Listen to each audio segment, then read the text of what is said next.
I woke up this morning and the light was doing that thing it does in February, where it comes in low and pale, like it is not sure it wants to be here either. And I lay there for a moment, in the last clean silence before the phone, before the headlines, before the world pressed its full weight, against the glass of my attention, and asked to be let in. I let it in. I always let it in. And I want to tell you what I found there, but not the way the news tells it, not the ticker tape parade of atrocities, scrolling past so fast that each one cancels the one before, not the breathless anchor. Who has 45 seconds to make you care about something that deserves a lifetime, not the algorithm that has learned that your outrage is a commodity and your despair is a click? I want to tell you slowly. I want to tell you the way you would tell someone you loved that the world they thought they lived in is not the world they live in, which is to say, with your hand on their shoulder and your voice not raised and your eyes steady and your willingness to sit with them in the silence that follows. So sit with me.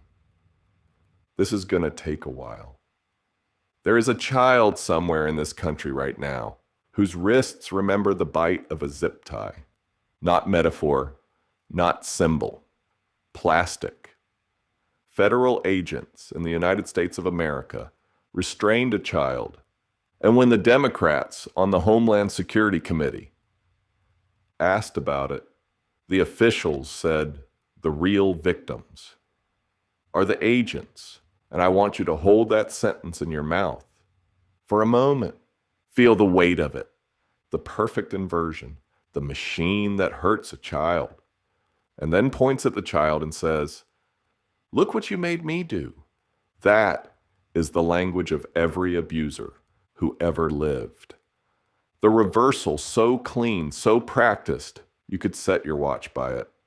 And I could start there.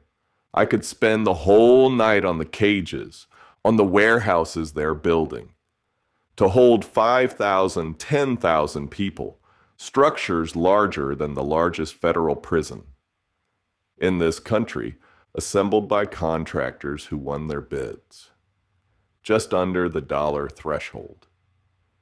That would have required anyone to compete for the work. No bid contracts for the business of human storage.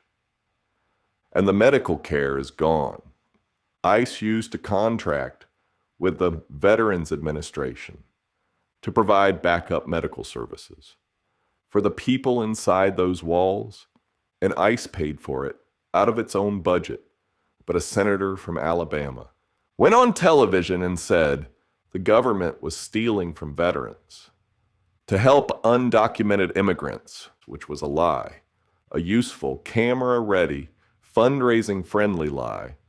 And because the lie was useful, the contract was killed, and now people are incarcerated without adequate medical care in hastily built facilities run by operators with no history of managing anything this large, and people are dying. And I am not speculating. I am not being dramatic.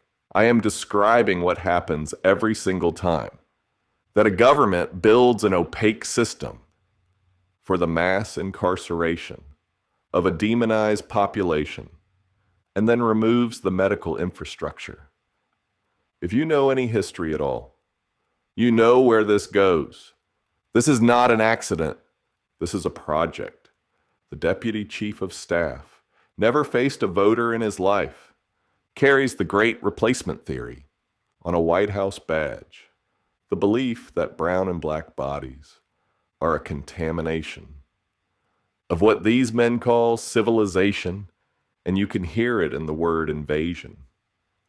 Every time they use it, invasion, as though families fleeing violence are an army, and a child with a zip tie on her wrists is a prisoner of war. But that is not what I want to do. That is not what I think you need from me. What I want to do is something harder and stranger and maybe impossible, but I am going to try. I want to hold this moment the way a river holds a stone, which is to say completely, which is to say from every side at once, which is to say by moving, because the cages are not separate from the code. The code is not separate from the money. The money is not separate from the files. The files are not separate from the faith that was bent to bless the machinery that builds the cages. And none of it is separate from you. And none of it is separate from me. And the question I keep returning to, the question that woke me, before the light did, is this: what does it mean to be a good person? In the middle of all of this, not a hero, not a saint, just a person trying to do their best in a world that keeps redefining what best means. I used to think my best meant working hard, showing up, being kind, paying my debts, building something. I still think those things matter. But I have learned something this year that I cannot unlearn, and it has changed the shape of every question I ask. An economist went into the tax archives of nations going back centuries and stitched together a picture most of us were never meant to see. The decades after the world wars, the expanding middle class, the rising wages, the spreading home ownership, the feeling that if you worked hard enough, the world would meet you halfway. That was not the rule. That was the exception.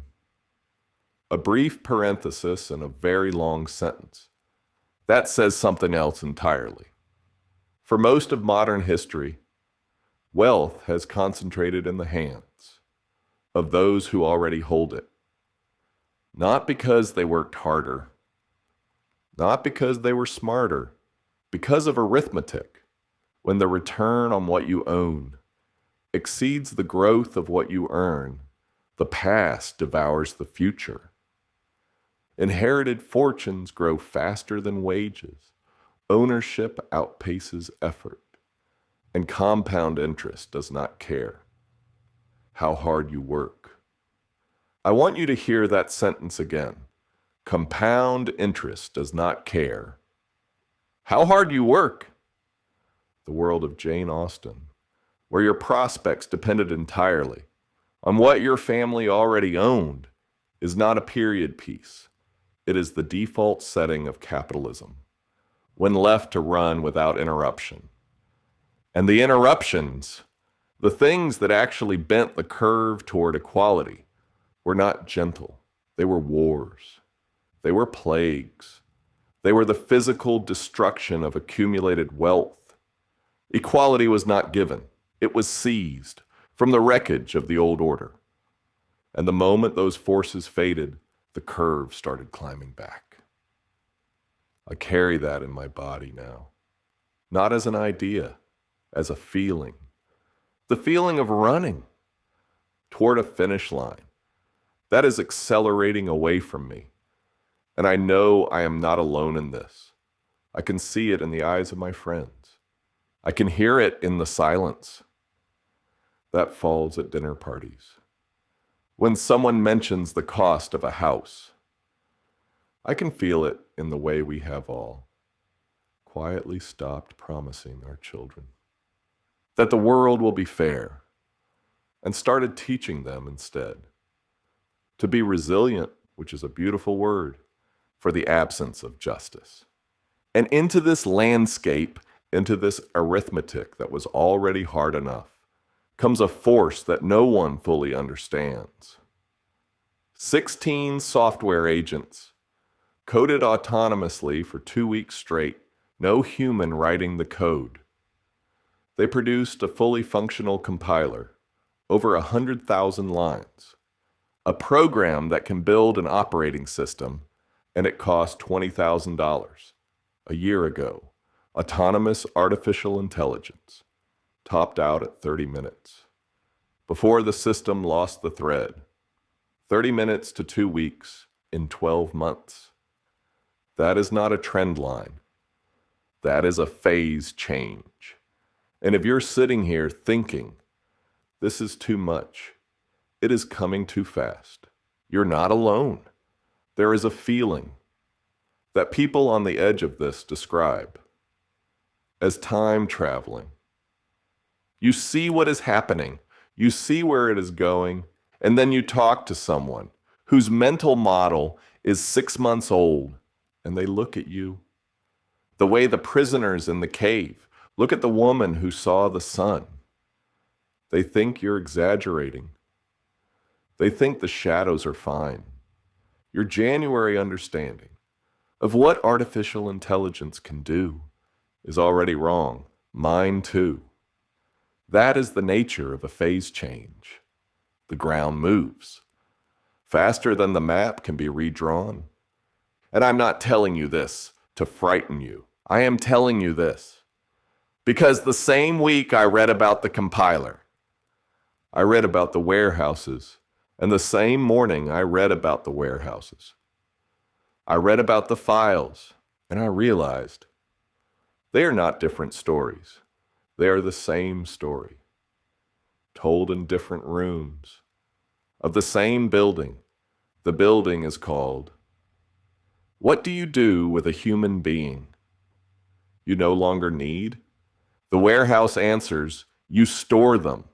The algorithm answers, you replace them. The filing cabinet answers, you redact them. And the child with the zip tie on their wrists is the answer. That none of the other answers want you to see, which is that behind every system that processes people, there is a person who was once someone's whole world. A Japanese technology company deployed one of these systems across their engineering department, and in a single day, it closed 13 technical problems by itself, assigned 12 more to the right humans, understood not just the code, but the organizational chart, which team owns which system, which person has context on which bug, and it knew when to stop and ask a human for help. The coordination work that managers spend half their lives on, the ticket routing, the dependency tracking, the emails that say, can you loop in Sarah? She knows this part, just became automatable. And non-technical employees at that company are now building software features through a terminal interface, people who have never written code in their lives, making things that work and the boundary between technical and non-technical, that organized hiring and salaries for 30 years is dissolving faster than anyone can retrain for. A consulting firm that sells organizational design to every major company on earth is targeting parity between artificial agents and human workers across their own firm. By the end of this year, I say that again, the people who tell other companies how to organize are aiming for as many agents as employees in their own house by December. And the question that was already hard, what do I own, now has a companion. What can I do that a $20,000 system cannot? And I sit with that question. The way you sit with a diagnosis, not all at once, in waves. Some mornings it is abstract, a problem for other people, for other industries, for later. Other mornings it is a hand. Around my throat, I built my sense of who I am, on what I can do. I think most of us did. We were taught that our value lies in our skills, in our productivity, in the gap between what needs doing and what we can do. And now the gap is closing. Not because we got worse, because something else got better, faster than anything, has ever gotten better. In the history of the species, and the institutions have not caught up. They are still hiring. For skills that are dissolving, they are still training people. For a world that is already gone, they're still telling us to learn to code, while the code learns to write itself. And what I think we all need, is for the people who lead us to understand that this is not a software upgrade. This is a transformation of what it means to work, and most organizations are catastrophically underinvesting in helping their people survive it. But the institutions do not say that. The institutions say, adapt, reskill, be agile, which is another version of be resilient, which is another beautiful word for the absence of justice. And I don't know the answer. I don't think anyone does. And I think that not knowing is the most honest place to begin. But I noticed something. I noticed that every system I've described, the warehouse, the algorithm, the redacted file, the sweetheart deal, they all share a grammar. The grammar is, a human being is a problem to be managed. A human being is inventory. A human being is a line in a database. A human being is a cost center. A human being is a body that either produces value or must be stored, replaced, erased, or ignored. And the opposite grammar, the grammar I am looking for, the grammar I think we are all looking for, is the one spoken by a woman who walks someone else's child to school in the February cold so that the parents can stay safe. She does not appear in any database. She is not a line item. No algorithm will ever assign her this task. She is not optimized. She is not scalable. She is a human being who looked at another human being and said, I see you, and I will not let them take you. And this is what I can do. So this is what I will do. That is a different grammar, and I am going to need it for what comes next, because what comes next is the files. On November 19th, Congress passed the Epstein Files Transparency Act. Bipartisan, overwhelming, less than a page long. A law so simple a child could read it. Release everything. Redact only the names of survivors.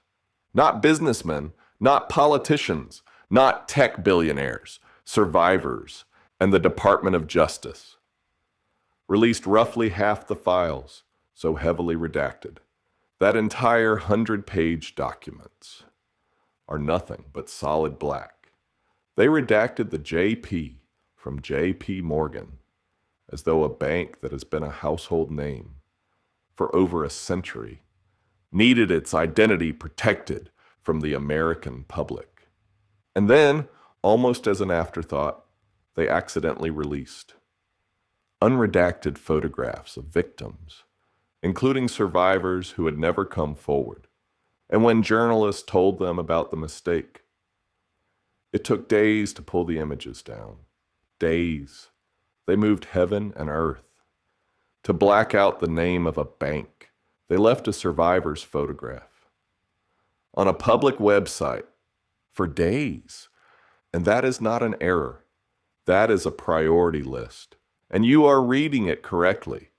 A constitutional lawyer from Maryland, Jamie Raskin, went to the 4 computer terminals the Department of Justice made available to members of Congress, ran a simple word search, and found that the president's name appears more than 1 million times in the first half of the documents alone. The second half has not been made available, even to members of Congress, 1 million times, in the files of a man who built a network for the sexual trafficking of children, and across the Atlantic to the same data. the same pages, the same names. In London, a criminal investigation that carries life imprisonment. In Norway, a corruption investigation into a former prime minister. In Slovakia, a resignation. In Turkey, an inquiry into child trafficking. In Poland, the prime minister himself stating publicly that more and more evidence suggests this unprecedented scandal was co-organized by intelligence services, and that if true, it means they possess compromising material on leaders still active today. Let me tell you about just one of them. A former British government minister, the man they called the Prince of Darkness, who while serving in office was feeding Epstein real-time market-sensitive intelligence, confidential briefings on the financial crisis, early confirmation of a 500 billion euro bailout, information about how the bankers' bonus tax would be designed, information that could have been used for insider trading by anyone who received it. In one email, he suggested, the head of the world's largest bank should mildly threaten the British Chancellor over financial regulations. Bank records show Epstein wired £10,000 to this man's partner, and the man reminded Epstein to label the transfer as a loan to avoid a gift tax filing. This man has resigned from his political party and from the House of Lords. The Metropolitan Police in London have launched a criminal investigation for misconduct in public office, a charge that carries life imprisonment. Life imprisonment in England for what the files show a minister did. In America, the FBI says, their systematic review revealed nothing. The same documents, the same names, the same evidence. One country sees a crime. The other sees nothing at all. The Atlantic Ocean, it turns out, is a very effective filter for accountability. I think about Virginia Giuffre, 15, 16 years old, sitting at the front desk of a resort, reading a book about massage therapy. Because that is what she wanted to do with her life, and a woman walked up to her, a woman with a polished English accent, who could smell vulnerability, the way certain animals smell fear. Ghislaine Maxwell, daughter of Robert Maxwell, the media baron who arrived in England in 1940, unable to speak a word of the language, and reinvented himself so completely that you would never know, a man who was buried on the Mount of Olives, with 6 serving and former chiefs of Israeli intelligence in attendance, and the prime minister delivering the eulogy. Israel owes more to this man than can be said at this time, and his daughter inherited his talent for moving through the highest rooms in the world, and she used it to recruit girls. Virginia was trafficked for 2 years. She was sent to powerful men across the globe, men who, when told they could have anything in life, anything at all, chose a teenager and chose to hurt her. She described one of them, a former minister, who choked her repeatedly until she lost consciousness, who laughed when she begged him to stop. She emerged bleeding from her mouth, from her body, and when she told Epstein, he shrugged and said, "You'll get that sometimes," and sent her back to the same man. Weeks later, "I need you to stay with me here. I know the instinct is to look away. I know the instinct is to protect yourself from this." But Virginia could not look away. She lived it, and the least I can do is say her name and not flinch. Buried in the files is a document that reads like a diary, written by a young woman who describes herself as a human incubator. She describes giving birth and having the child immediately taken. She writes, "I only got 10 to 15 minutes to hold and feed her before they took her. She is mine and I want her back." There is no evidence that law enforcement investigated any of these claims. And someone went on the largest podcast in the world and described most of this as just very, very young, but not 3 words that do more work than a legal team, and explained the entire operation with the phrase, "girls' juice deals," and the comment section tore him apart. But he said it into a microphone to an audience of millions, and that is what impunity sounds like. That is what the protection of the powerful sounds like when it has decided that children are a commodity and that the comfort of billionaires is worth more than the testimony of the people they broke. Now, I want to do something the news cannot do. I want to hold these 2 things at the same time. A girl reading a massage therapy book, a compiler writing 100,000 lines of code. Both are about what a person can become. Both are about potential. Both were interrupted by a system that saw them, not as a who, but as a what.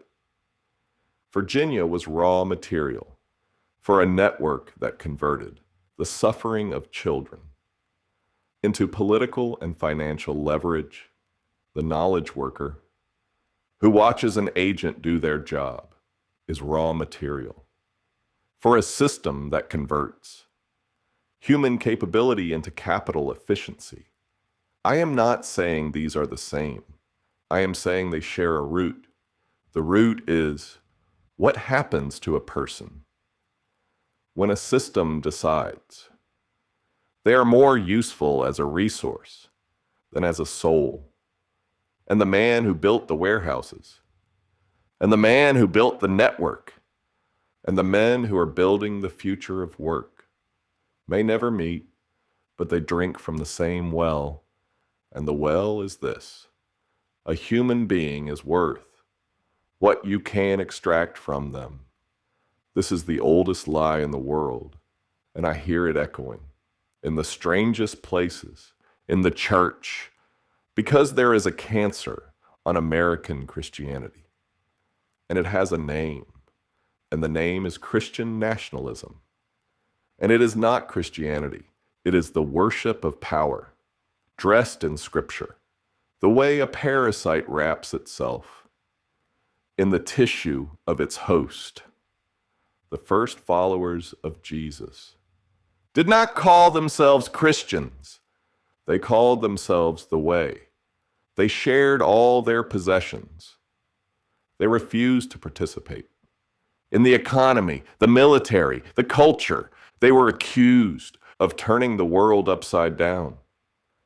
And 300 years later, Emperor Constantine made Christianity the official religion of the very empire that executed its founder. Constantine was the first Christian nationalist.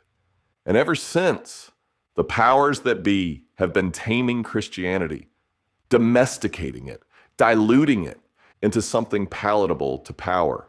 A religion of sharing became a religion of greed. A religion of peace became a religion of violence.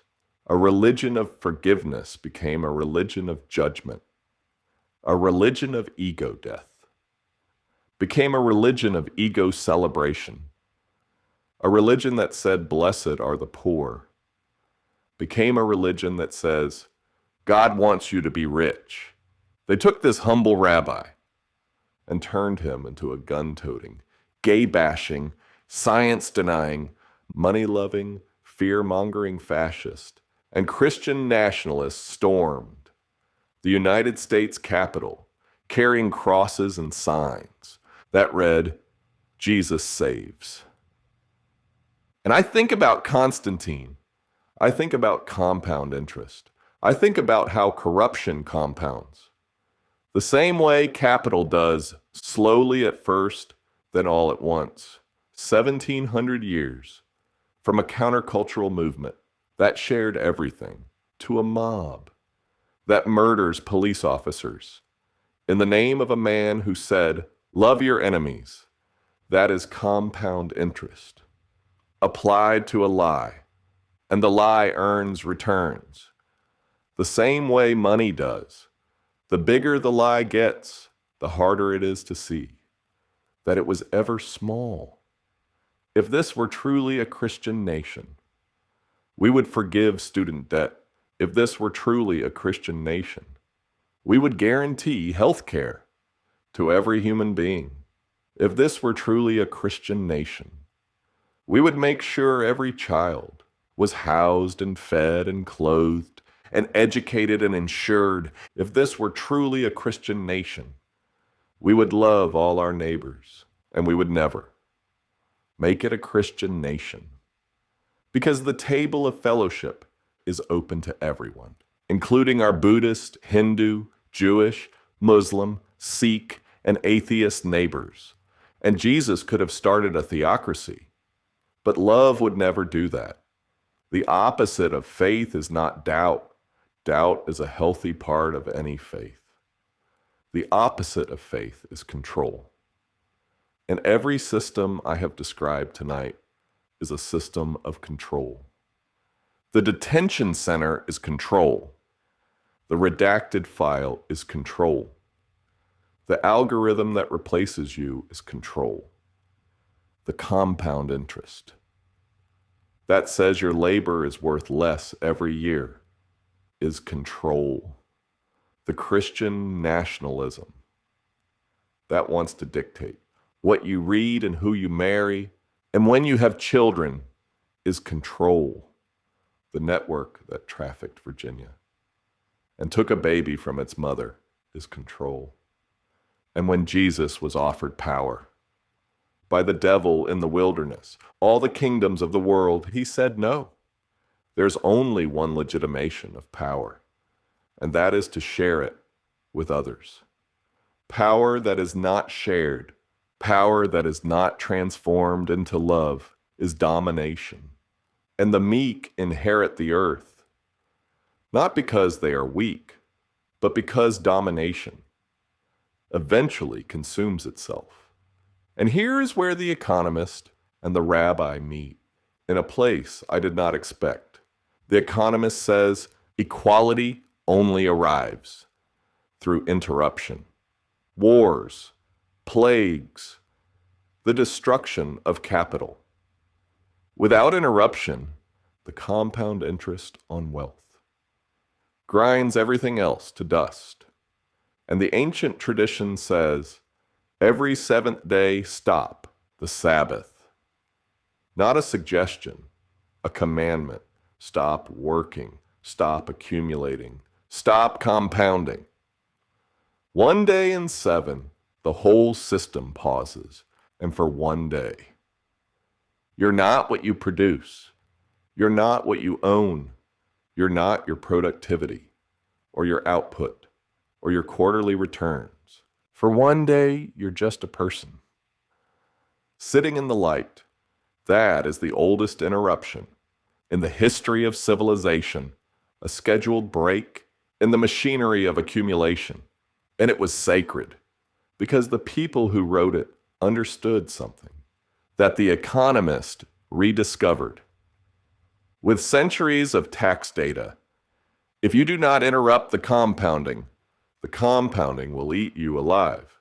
So when I tell you about the powerful men in the files, I want you to hear them through this lens, through the lens of a faith that says the opposite of love is not hate, but control. Through the lens of an economics that says wealth compounds toward those who already hold it. Through the lens of a technology that is making human labor worth less every quarter.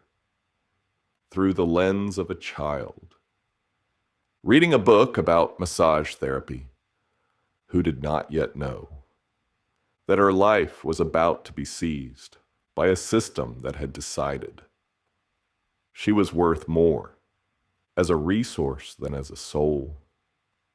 Now let me tell you about some powerful men. The Commerce Secretary went on a podcast and described visiting Epstein's house once, seeing a massage room, hearing something revolting, and deciding in the 6 to 8 steps it took to walk back to his own house next door, that he would never be in a room with Epstein again. He forgot to mention that the previous owner of his house was Jeffrey Epstein. He forgot to mention the transfer was listed for $10 and other valuable consideration. $10 for a Manhattan townhouse. He forgot to mention the emails from 2012 showing his family planned a visit to Epstein's private island on their yacht, and the follow-up from Epstein's assistant.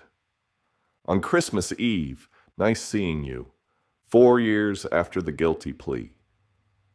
He had already received the mandatory notification under New York law that a registered sex offender lived next door, and he sailed to the man's island anyway. An FBI summary contains the allegation that this man made his money through Ponzi schemes and money laundering, and that Epstein sold him the house for $10 when it was worth millions. And then there is the man who spent years saying he had no relationship with Epstein, who said the photograph with Maxwell was because she photobombed him. His name appears more than 1,000 times in the files. There he is, emailing Epstein on Christmas morning, while his children open their gifts, saying he wants to hit the party scene and let loose, specifically noting that a peaceful island experience is the opposite of what he is looking for. Epstein warned that the ratio on the island might make his wife uncomfortable. He replied, "Ratio is not a problem. He has acknowledged the emails are genuine. He says they were misinterpreted. I will let you read them and decide for yourself."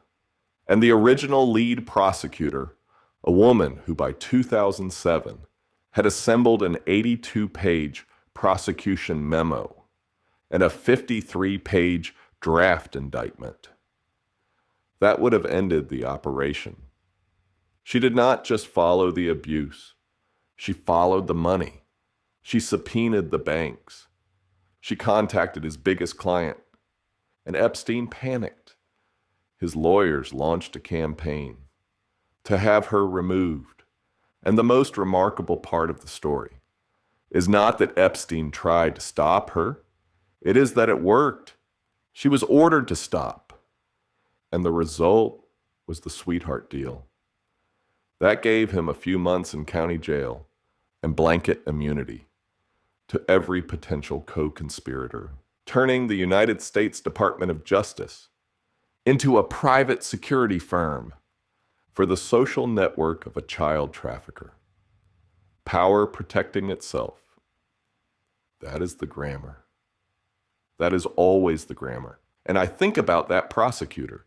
I want you to think about her, a woman working inside the system, doing the work the system was built to do, following the money the way you are supposed to, subpoenaing the banks the way you are supposed to, building the case the way you are supposed to. 82 pages, 53 pages, all the evidence, all the law, all the procedure, and the system ate her, the system that she served, and that was designed to protect children, was redirected to protect the man who was hurting them. She did her best.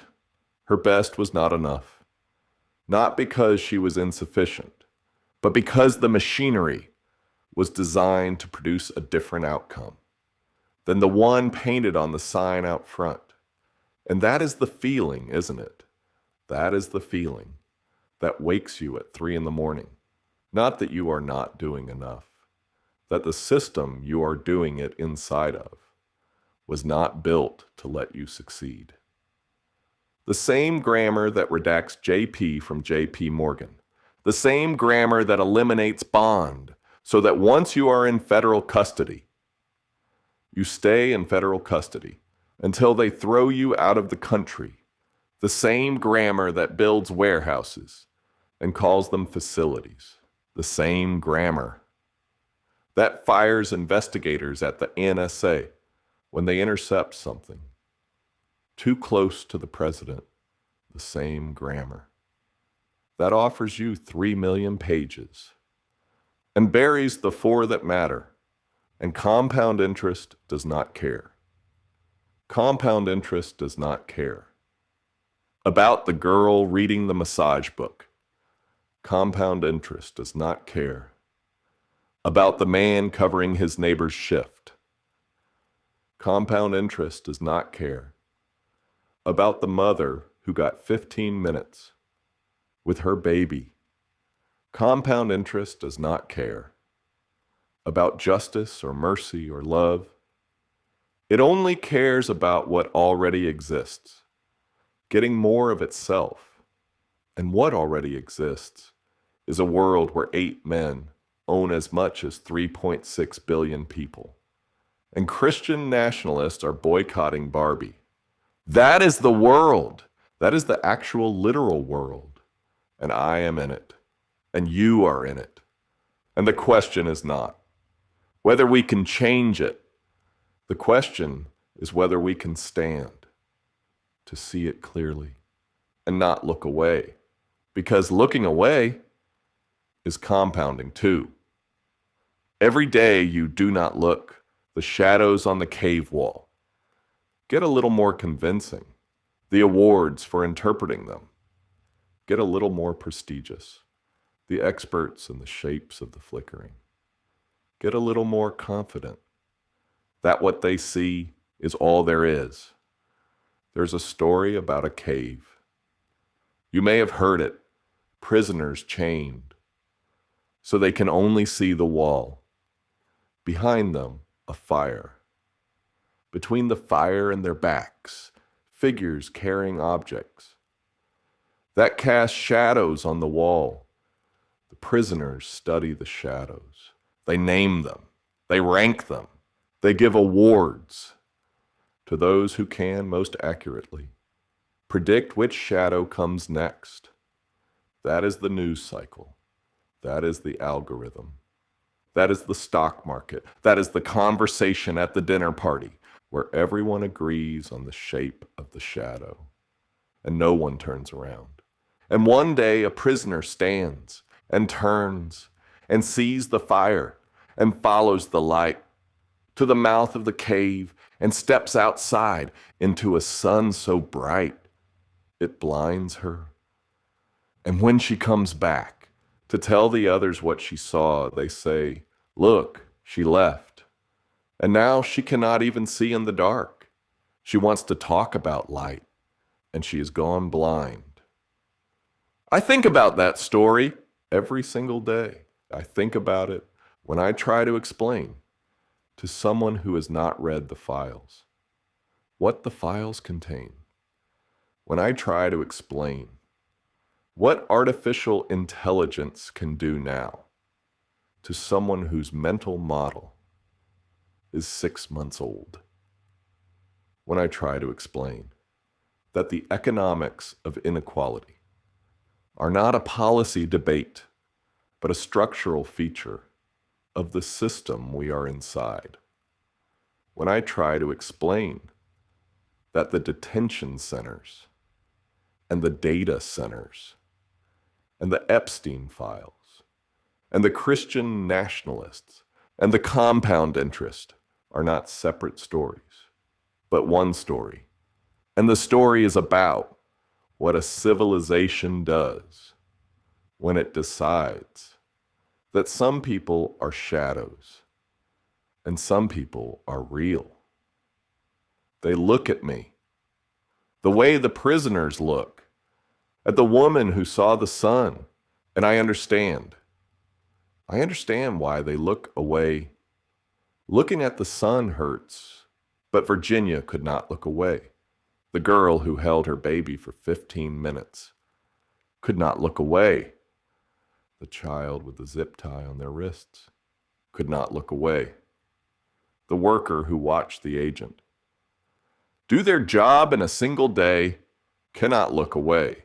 And I choose not to look away, not because I am brave, because I am tired of the dark. And something is happening, something quiet and stubborn and impossible to quantify. In Minnesota, the federal agents came with their tactical gear and their armored vehicles and their bureaucratic authority. And they met something they did not expect: casseroles. I am not being funny. Women showed up with food. They walked other people's children to school. They covered shifts at work so their neighbors would not be picked up. On the commute, they drove to the grocery store for families who could not risk the road. They drew letters on signs with hands that shook from the February cold. They picked up laundry. They cared for pets whose owners had been taken. They organized. They checked in. They held together the fabric that men with badges were trying to tear. And the radical right does not understand what it is seeing. They do not understand community care. They do not understand volunteering.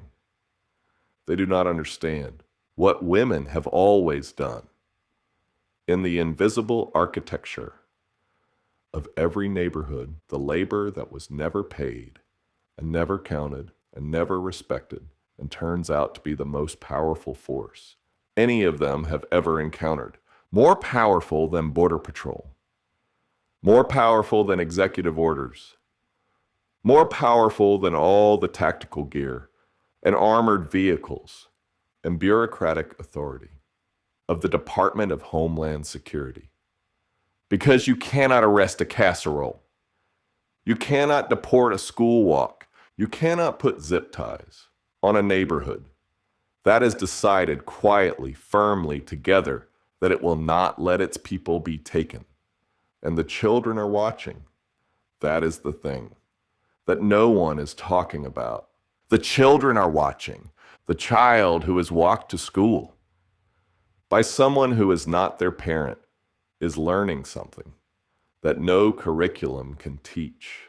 They are learning that strangers will show up, that the world contains people who will put themselves between you and the thing that is coming for you. And they will do it for free. And they will do it every morning. And they will do it until it is not necessary anymore. That is a deposit in a bank that child will carry for the rest of their life.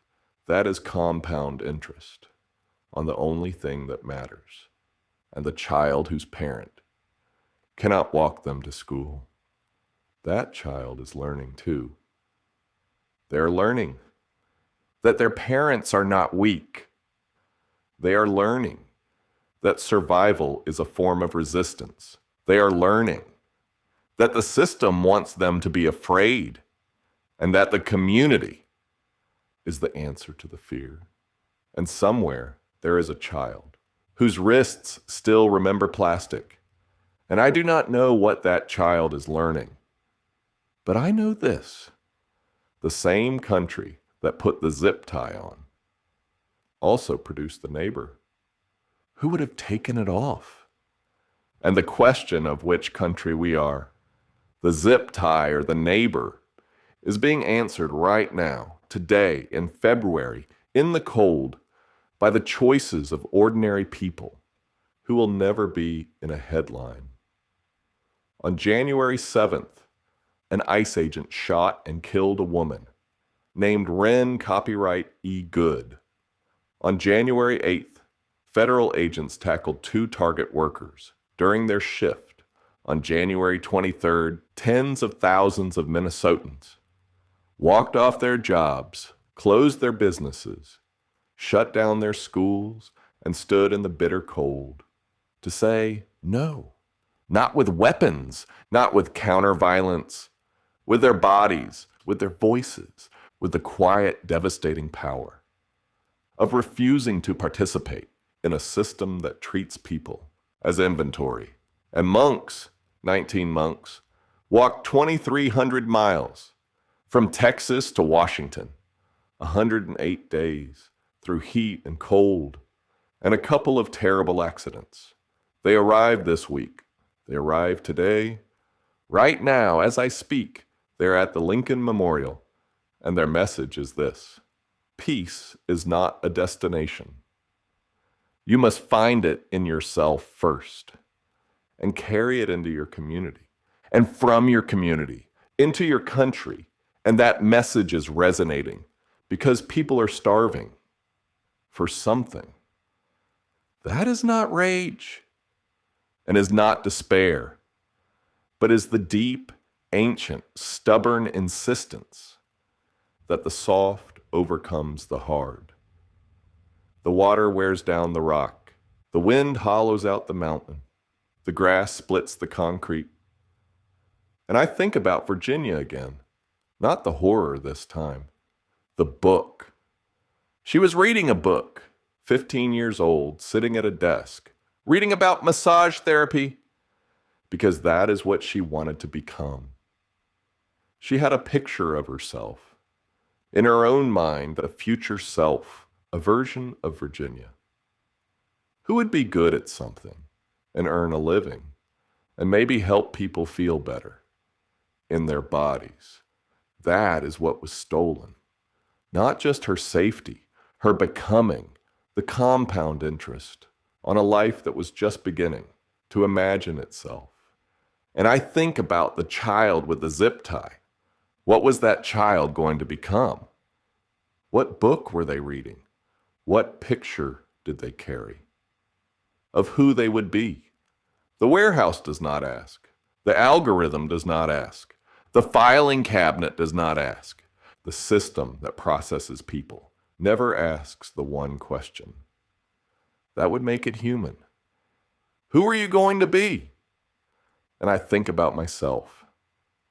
Who was I going to be before I learned that the finish line was accelerating away? Who was I going to be? Before I learned that the ground beneath my profession was dissolving? Who was I going to be? Before I understood that the compound interest on what I do not own is the same force that built the warehouses and redacted the files and told Virginia, you will get that sometimes. I am still becoming. That is the thing. We are all still becoming. The compound interest on becoming is the only kind that belongs to us, the only kind that no system can seize, the only kind that does not require ownership or credentials or permission. You compound who you are by what you do every single day. The monks know this. That is why they walked. Not to arrive, to practice arriving.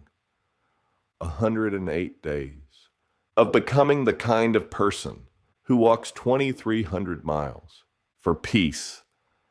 And I want to go back to compound interest, because compound interest works for everything, not just capital, not just corruption, not just the slow erosion of a religion from its roots. Compound interest works for care. Every casserole, every school walk, every shift covered, every sign drawn in the cold, every phone call to a representative, every person who showed up to a meeting about the warehouses and said, not here. Each one is a deposit, and deposits compound. The interest rate on care is lower than the interest rate on capital. I will not lie to you about that. Money grows faster than kindness. Power accumulates faster than love. That is the math, and the math is real. But care compounds in a dimension that capital cannot touch. It compounds in trust. It compounds in memory. It compounds in the knowledge that when the worst thing happened, someone showed up. And that knowledge does not depreciate. It does not inflate away. It does not get redacted. It does not get replaced by an algorithm. It sits in the body, the way a mother's voice sits in the body of a child who is now grown and still turns when they hear that particular pitch in a crowded room. That is compound interest on the only currency that matters. Now let me go back to the cave. Because I left someone there, the woman who saw the sun came back to the prisoners, and they called her blind. But what if she does not leave?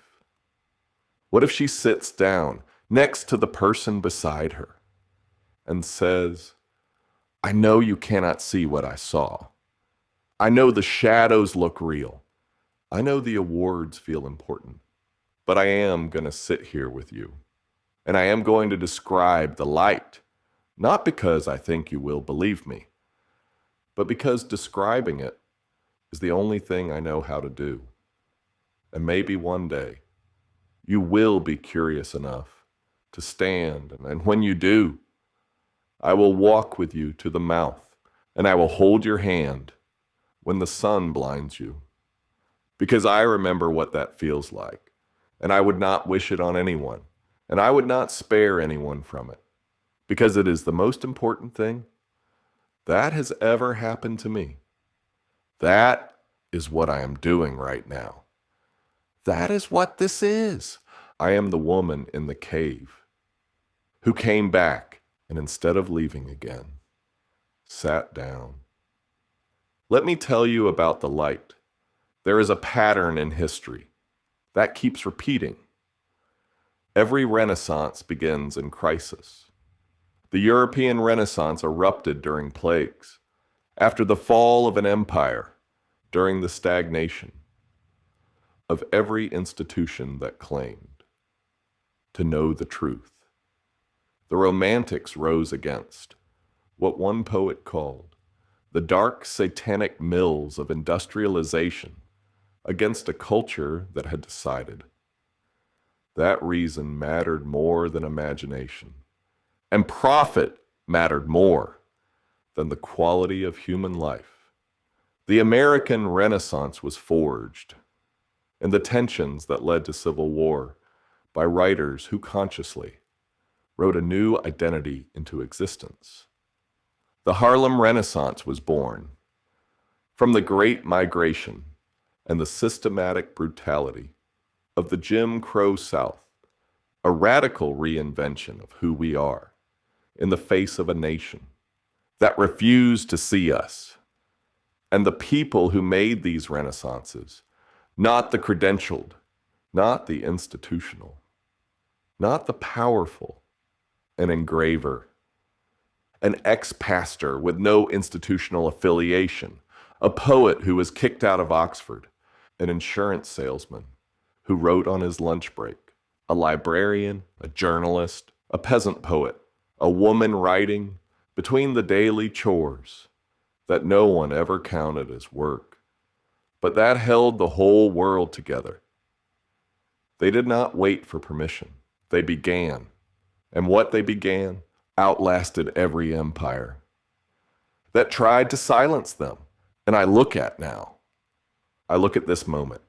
Pandemic, imperial strain, institutional decay, the humanities being defunded, a technology that is transforming what it means to work, a political system that is transforming what it means to be free, a faith tradition that has been bent to bless the very things it was born to resist. I know these conditions. I have read about them before. They have names. They are the conditions that precede.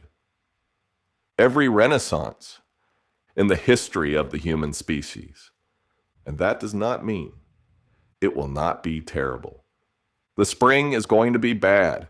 What is happening in those detention facilities is going to come out, and when it does, we are going to be beside ourselves.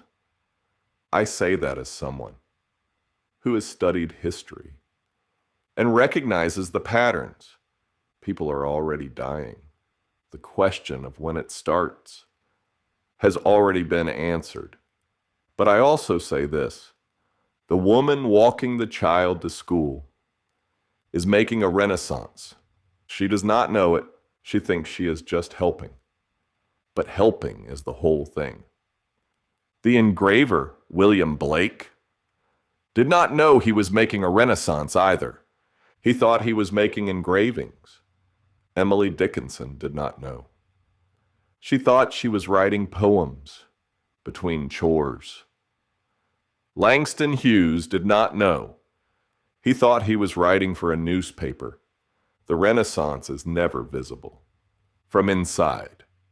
It is only visible later when someone looks back and says that is when it turned.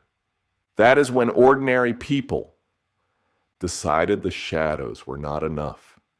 And I want to tell you what I think we are making, not what I hope, what I think.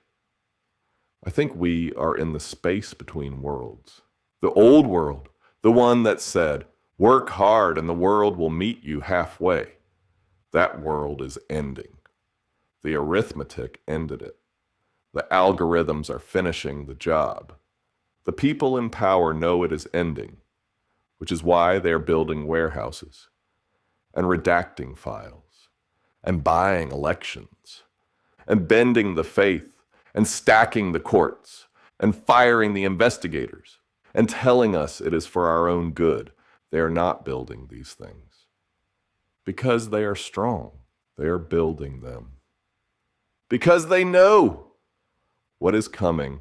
What is coming is us, not the billionaires, not the algorithms, not the men who trade in children and in nations, not the men who zip tie kids and call themselves the victims, not the men who sat with Epstein on Christmas morning and called it networking US, the ordinary, the uncredentialed, the tired, the awake, the woman with the casserole, the monk who walked 108 days, the person covering a shift, the parent who cannot walk their child to school, and the neighbor who does it for them, the one who draws letters on a sign, in the cold, the one who calls their representative and will not hang up, the one who shows up at the meeting and says, not here, not this, I do not consent to the conversion of human beings into inventory. Every act of care is a deposit in a bank that cannot be seized. Every casserole is a line of code in a program the algorithm cannot read. Every school walk is a page in a file that cannot be redacted, and cracks are showing. I want to be specific about the cracks because the specific is how people fight back, and the abstract is how power hides.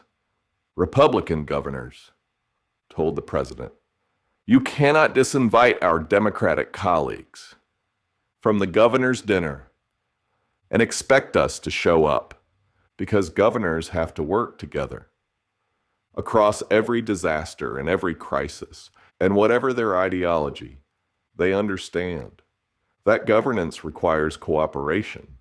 And when the Democratic governors refused to attend, the Republicans joined them."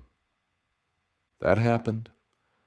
In this country, this month, members of the president's own party stood with the other side and said, this is a line. The Epstein files are not going away. Europe is prosecuting. What America is protecting, lawmakers are fighting for the remaining documents, The courts are pushing back. The communities are pushing back. The workers are walking off the job. In Minnesota, tens of thousands shut down their businesses, left their schools, and stood in the bitter cold on a day they called a day of truth and freedom. Target workers who watch their colleagues get tackled by federal agents during their shift, called in sick by the dozens. The budget the president put forward has been largely ignored by his own party. The Democrats managed to push the Republicans to restore much of the money that had been stripped out. That happened because people called, because people showed up at meetings, because people said no, not to the president, but to their own representative, quietly on the phone, one call at a time. And the voices, our voices, the ones they're trying to silence with the SAVE Act, which would require a birth certificate, or passport to vote, which would strip women from the rolls, which would hand our data to the federal government, which is nothing less than an attempt to rig 2026 before a single ballot is cast. Those voices are the thing they fear most. Get the money out, and the fairer tax code follows. Protect the vote, and the health care follows, and the housing follows, and the education follows. Everything downstream depends on whether the people who govern us are chosen by us and answer to us, and not to the man who wrote the largest check. And I come back to compound interest one more time, because the question is not whether care can beat capital. The question is, what are you compounding? What did you deposit today? What are you feeding? Is it the shadow on the wall or the light behind you? Is it the algorithm or the neighbor? Is it the file that hides the truth or the voice that speaks it? Is it the warehouse or the school walk? Is it the zip tie or the hand that reaches across the table and says, I see you? Compound interest does not care how hard you work, but compound interest does not care what it compounds either. It will compound cruelty with the same blind efficiency that it compounds kindness. It will compound silence with the same patience that it compounds truth. It will build a dynasty, or it will build a renaissance. And the only thing it asks is, what are you giving me? I am giving it this, these words, this voice, this night, this willingness to sit in the cave and describe the light. To anyone who is listening, I am not waiting for a leader. I am not waiting for permission. I am not waiting for the arc of history to bend itself. I am here and I am speaking. And every word is a brick in a wall that is not made of stone, but of all the invisible labor that holds the world together. The covered shift, the walked child, the drawn sign, the cooked meal, the phone call, the meeting, the refusal to let them turn us into something we are not. Virginia Giuffre is dead. She died in 2024. Her book came out after. Her words are still here. Her testimony is still here. The 15 minutes she had with her baby are still here. And the people who hurt her are watching the files, and they are afraid. They should be. Not because punishment is coming. Maybe it is, and maybe it is not. But because the truth compounds too. Every document released is a deposit. Every journalist who reads a page is a deposit. Every country that opens an investigation is a deposit. Every person who says the names out loud is a deposit, and the compound interest on truth is slower than the compound interest on power, but it never stops accruing. It never stops. Ask any empire that thought. It had buried the story. The story always comes back. The grass always splits the concrete. And I am one blade of grass, and you are one blade of grass. And the woman with the casserole is one blade of grass. And the monk who walked 2,300 miles is one blade of grass.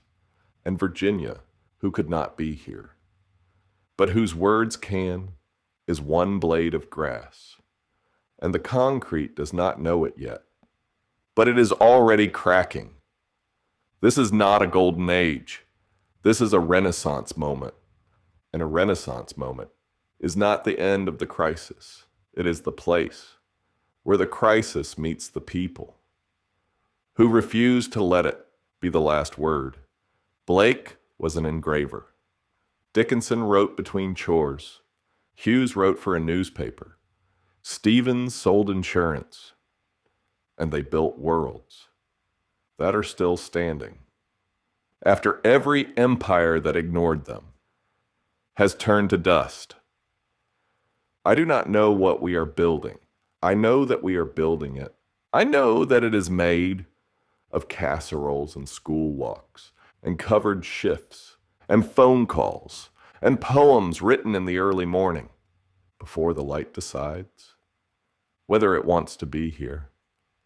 I know that it is fragile, and that fragile things are the only things that last. I know that my best is not what I thought it was. My best is not working harder. My best is not earning more. My best is not optimizing myself into a version of a person that an algorithm would approve of. My best is not the same as my parents' best. My parents' best was built for a world where effort was rewarded, where the middle class was expanding, where the post-war parenthesis was still open. That parenthesis is closing. The arithmetic has changed. The technology has changed. The contract between work and dignity has been rewritten by people who did not consult us and do not answer to us. And so my best must change too. My best is this: being here, saying what I see, sitting in the cave and describing the sun, walking someone else's child to school, making a deposit in the only bank that matters, interrupting the compounding of silence, of cruelty, of looking away, being for one moment a Sabbath in the relentless week of accumulation, compounding care, in a world that compounds cruelty and trusting, not knowing but trusting, that the interest rate on love, though it is slow, is the only rate that has never gone to zero. The light came in this morning, low and pale, and unsure of itself. But it came in. It always comes in, even in February, even when the world is what it is, even when the news is a burial, and every headline is another shovel of dirt. The light does not read the headlines. The light does not check the algorithm. The light does not know about the files or the warehouses or the compound interest. The light just comes in. And so do I. And so do you. And I want to say one more thing about what this is. What I have been doing for the last hour. What you have been doing by listening. There was a poet who tried to hold an entire nation. In a single poem, he cataloged the shipyard workers and the prostitutes and the slaves and the presidents and the grass and the body and the soul. And he said, I contain multitudes. There was a preacher who sat in a jail cell and wrote a letter to the men who told him. His campaign was unwise and untimely, and instead of shouting, he made a list.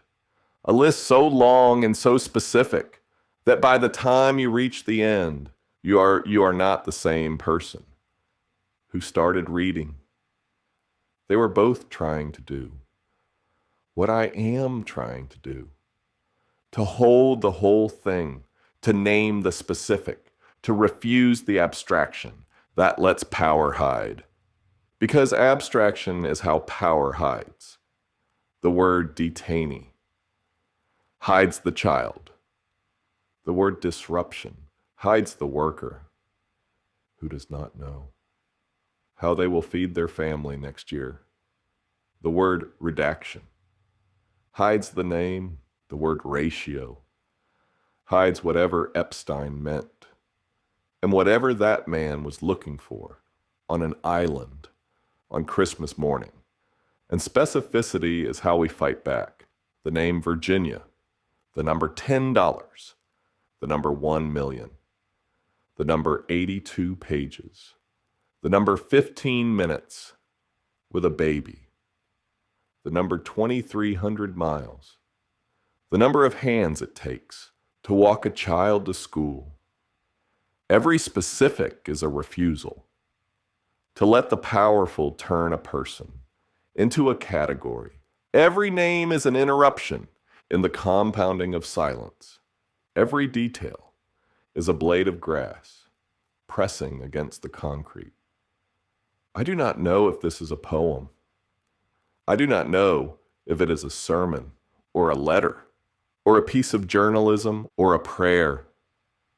I think it might be something that does not have a name yet, something being born. In the space between worlds, in the rubble of the old forms, in the early morning, before the light decides whether it wants to be here, I think we're making a new form for a new time, a form that can hold the detention center and the data center, the files and the algorithms, the compound interest and the casserole, the zip-tied child and the woman who walks someone else's child to school and not resolve them into a single argument, but let them sit together the way they sit together. In our actual lives, unresolved, heavy, contradictory, and somehow still worth getting up for. The light came in this morning, low and pale and unsure of itself, but it came in. It always comes in, even in February, even when the world is what it is. And so do I, and so do you. The project begins now. It begins here, and it begins with whatever you have. A casserole, a phone call, a vote, a walk to school in the cold, a refusal, a poem, a blade of grass, whatever you have. That is enough. That has always been enough.